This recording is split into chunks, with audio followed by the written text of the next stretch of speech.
A boy tricked a mountain spirit with nothing more than a piece of bamboo. The spirit gave him a magical cloak in exchange. For a while, it seemed like the greatest bargain in history. Then the cloak began revealing something far more dangerous than his face. It revealed his character. This is Simple Tales. Long ago in Japan, beneath mist-covered mountains and forests of cedar and pine, there lived a clever village boy. He loved puzzles. He loved tricks. And he especially loved proving that he was smarter than everyone around him. One sunny afternoon, he climbed a hillside carrying a hollow bamboo tube. Reaching an open spot where the distant mountains stretched across the horizon, he raised the tube to his eye and began peering through it with great concentration. After a moment, he gasped, "Incredible!" He turned slightly and looked again. Simply incredible. High above him, perched among the branches of a pine tree, sat a Tengu. The mountain spirit watched with growing curiosity. Tengu were strange beings of Japanese legend, part man, part bird, masters of hidden mountain paths and possessors of powerful magic. Though wise in many matters, they were also famously proud. At last, the Tengu called down, "What do you see, boy?" The boy pretended not to hear. Instead, he stared through the bamboo tube once more. "Amazing," he whispered. The Tengu could no longer contain himself. With a rush of wind, he descended from the tree and landed beside the boy. "What is that object?" he demanded. The boy lowered the bamboo tube. "This," he said casually, "it is a magical seeing tube. Through it, I can view places far beyond ordinary sight." The Tengu's eyes widened. "Let me try it." The boy hesitated. "I don't know. It is very rare." Naturally, this made the Tengu want it even more. After much pleading, the boy finally handed it over. The spirit eagerly placed the tube against his eye. Of course, he saw absolutely nothing, but admitting that would mean admitting ignorance. And a proud Tengu disliked nothing more. So he nodded gravely. "Remarkable, truly remarkable." The boy nearly laughed. Then the Tengu made an offer. From his shoulders he removed a folded cloak that shimmered like silver mist. "This is a kakuremino," he said.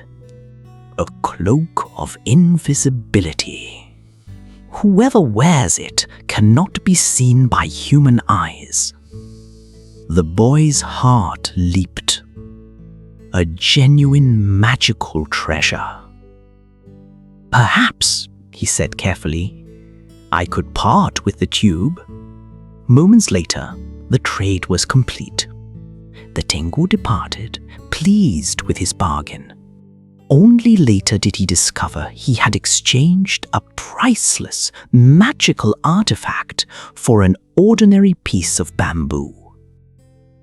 By then, the boy was already halfway home. The moment he draped the cloak over his shoulders, his body vanished. His hands disappeared, his feet disappeared, even his shadow vanished from the ground. Only the cloak remained.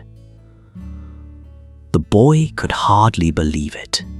At first, he used the magic harmlessly. He slipped unseen into crowded festivals. He listened to travelers' stories without being noticed.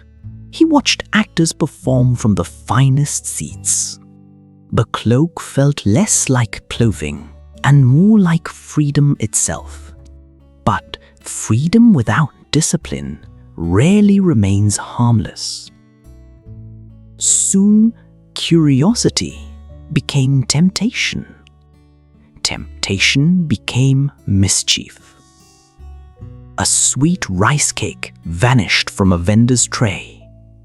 A fisherman discovered his hat floating mysteriously downriver. Children chased a spinning pinwheel that no one seemed to be holding. Each prank left the boy laughing harder than the last. Nobody could catch him. Nobody could even see him. Before long, he stopped thinking about whether something was right. He only thought about whether he could get away with it. As the days passed, a dangerous idea took root in his mind. Perhaps the rules that governed everyone else no longer applied to him. Perhaps he was too clever to ever be caught. That thought pleased him most of all. Then came the autumn festival. Hundreds of lanterns glowed like floating stars. Drums echoed through the streets. Merchants shouted from brightly decorated stalls. The smell of roasted chestnuts and sweet dumplings drifted through the evening air. Invisible beneath the cloak, the boy wandered through the celebration wearing a grin no one could see.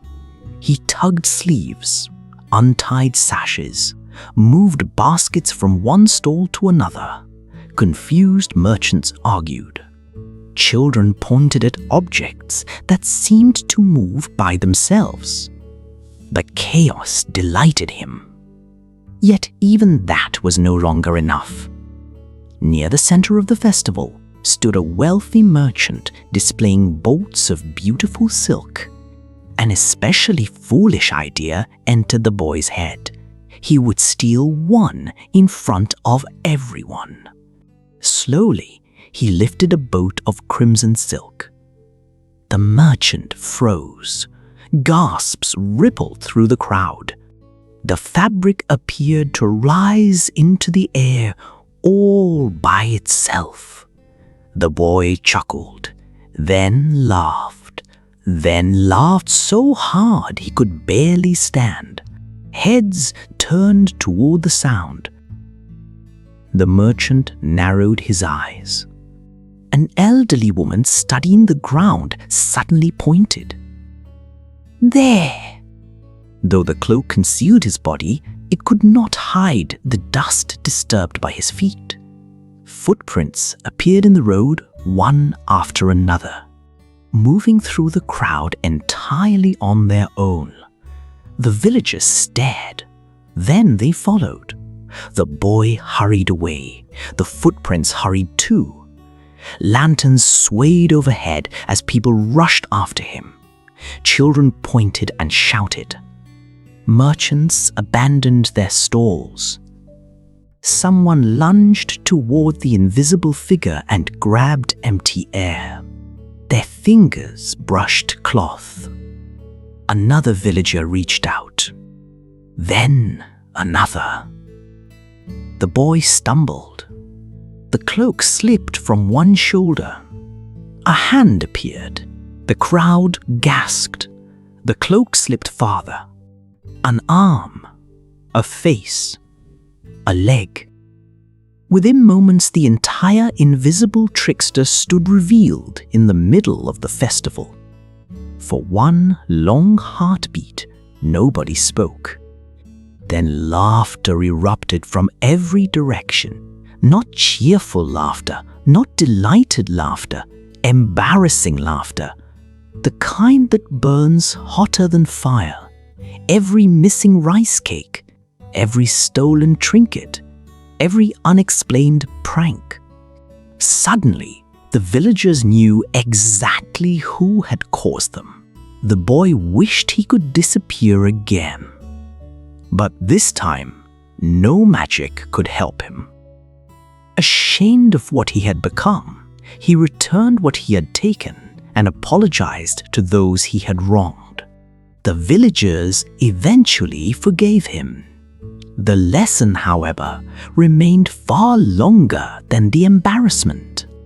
As for the magical cloak, some say it found its way back to the mountains. Others say the Tengu eventually reclaimed it himself. Either way, the boy never possessed such power again. Years later, he understood something he had missed as a child. Tricking the Tengu had required cleverness. Using the cloak wisely would have required wisdom, and wisdom is far rarer. The tale of the Tengu's magic cloak reminds us that power does not create who we are. It reveals who we already are.